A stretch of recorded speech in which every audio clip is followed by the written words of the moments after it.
Random House Audio presents The Color of Law by Mark Gimenez. Read for you by Brian Keith Lewis.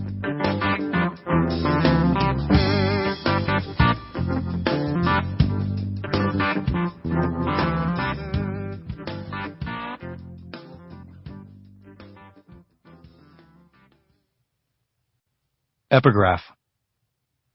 Scout, simply by the nature of the work, every lawyer gets at least one case in his lifetime that affects him personally. This one's mine, I guess.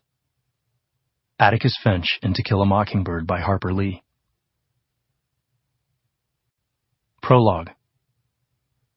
Clark McCall was 30 years old and the sole heir to his father's $800 million fortune.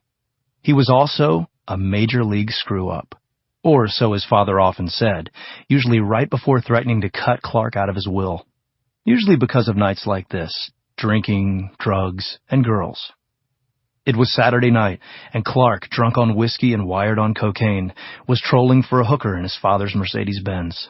He had driven south on Harry Hines almost to downtown without luck. There were plenty of working girls. He just hadn't found the right one. He was now stopped at a light and staring up at the Dallas skyline rising above him. Shadowy structures outlined in white and blue and green lights, visible for 40 miles in the night sky.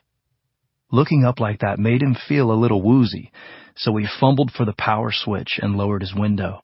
He leaned his head out and caught the summer breeze, warm on his face. He inhaled the night air, the sweet scent of sex for sale. He closed his eyes and might have fallen asleep right there, except a cowboy in the pickup behind him hit his horn like a bugler sounding charge, which startled Clark. His eyes snapped open. The light had changed. He punched the accelerator and yanked the wheel hard to make a U-turn, but he gave it too much gas, and now he couldn't find the fucking brake pedal, so he swung across 3 lanes and one tire of the Mercedes climbed up onto the curb, and he almost clipped a street sign. What the hell was it doing there? The vehicle bounced hard, coming back down. No sooner had Clark gotten the big German sedan traveling mostly in one lane when he spotted her, a nice girl from the black neighborhood south of downtown, out for a slow stroll on a warm night with her girlfriend. She was just the kind he liked, a slim black babe in a blonde wig, a hot pink miniskirt, matching high heels, and a white tube top, swinging her little pink purse back and forth in perfect tempo with the exaggerated side-to-side movement of her round ass. Her body was fit, her legs lean, her entire essence so sensual and seductive that he knew she was the one. A black hooker from South Dallas, specializing in white men from North Dallas. She would be his date this Saturday night. Not that Clark couldn't get a date with one of the many gorgeous single white girls seeking husbands in Dallas. He was handsome, and his father was rich. In Dallas, rich was required. Handsome was optional. Being both, Clark McCall had recently been named one of the city's most eligible bachelors, but he preferred prostitutes for female companionship. Hookers did what they were told and did not file police complaints afterward, and he knew up front how much the relationship would cost his father. Clark steered the Mercedes over to the curb and slowed alongside the 2 South Dallas debutantes. He lowered the passenger window and yelled, "Blondie!" They stopped, so he stopped. The black girl in the blonde wig sauntered over to the car with a kind of sassy attitude he liked in a hooker. She leaned down and stuck half her body through the window. Her skin was smooth and light, more tan than black, and her face was angular with sharp features, more white than black. Her lips and fingernails were painted a shiny red, her pushed-up breasts were round and full and looked real, and her scent was more intoxicating than anything he had ingested that night. She was beautiful. She was sexy, and he wanted her. "How much?" "What you want?" "All you got, honey." "200. 1,000, all night." She smiled. "Show me the money." Clark pulled out a wad of hundreds and waved it at her like candy to a kid. She got in and slid down the slick leather seat, and her pink leather skirt crawled up so high he could see her black panties tight in her crotch, and he felt the heat come over him. He hit the accelerator and turned the sedan toward home. But his thoughts turned to his father, as they often did in times like this. Clark McCall was a political liability to his father and always had been. The drinking, the drugs, the girls. Oh, if the senior senator from Texas could see his only son now, drunk and high, buying a black hooker with his money and driving her in his Mercedes to his mansion in Highland Park.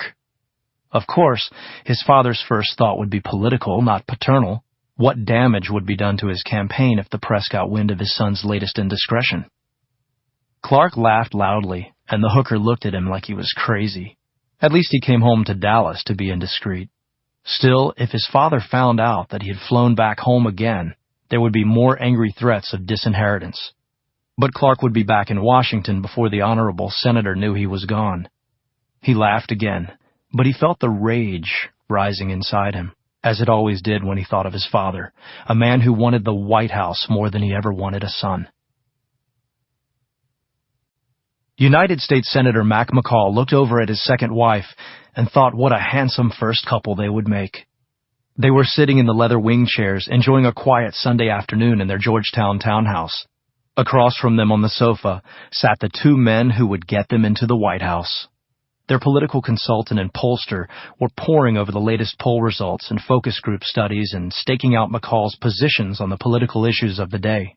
Positions carefully crafted to appease every identifiable voting bloc in America, whether based on race, religion, ethnicity, gender, geography, age, socioeconomic standing, or sexual orientation.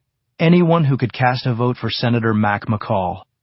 The senior senator from Texas held a commanding lead in the pre-primary polls. Mac McCall's lifelong ambition was finally within his grasp. He glanced down at his hands, still strong and calloused from years of working the rigs. He still had the hands of a roughneck and the determination of a wildcatter, and he was determined, as always, that nothing and no one would stand in his way.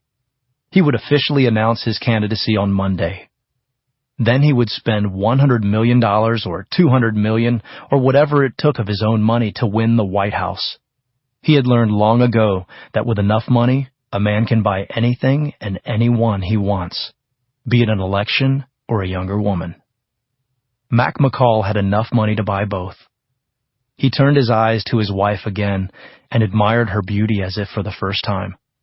He was filled with a sense of proprietorship, the same as years ago when he had gone out into the oil fields and admired his wells, knowing that he owned what other men coveted. McCall was 60. Jean was 40. He had been a senator for 2 decades now, and she had been his aide since she graduated from law school 15 years ago. She was a savvy, articulate, and photogenic asset to his political career. They had been married 10 years now, long enough for the messy divorce not to be a negative in his polls. She had no children and wanted none.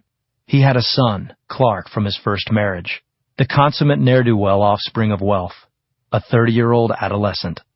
6 months ago, thinking a steady job might bring maturity to the boy's life, McCall had pulled some strings and got Clark appointed chairman of the Federal Energy Regulatory Commission. But the boy kept sneaking back home to do God knows what with God knows whom in their Dallas mansion. His son was not a political asset. Senator.